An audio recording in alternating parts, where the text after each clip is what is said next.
Hello everyone, how are you doing? This is MD Tech here with another quick tutorial.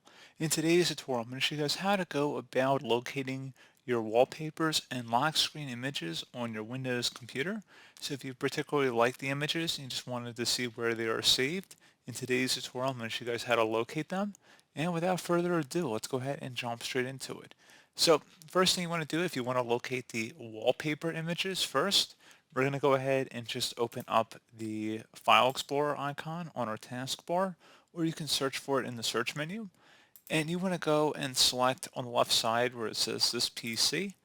Double click on your drive where Windows is installed. It should be indicated by a little Windows icon above the hard drive. Go ahead and double click on it. And now you want to double click on the Windows folder. And now you want to locate the Web folder, WEB. So right here, double click on it.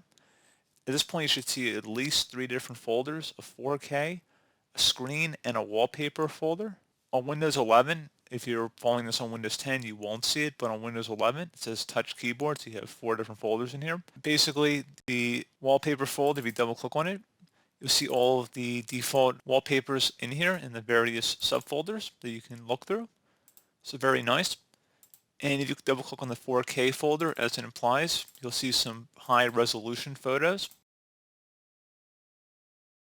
So again, pretty cool feature there, guys. And if we go back, double click on the screen folder, you'll see a few different images here as well. And if you go underneath touch keyboard, again, if you have it, you'll see a few different images as well.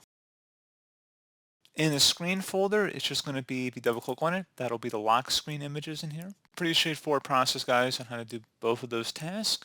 And as always, thank you for watching. Do hope I was able to help you out, and I do look forward to catching you all in the next tutorial. Goodbye.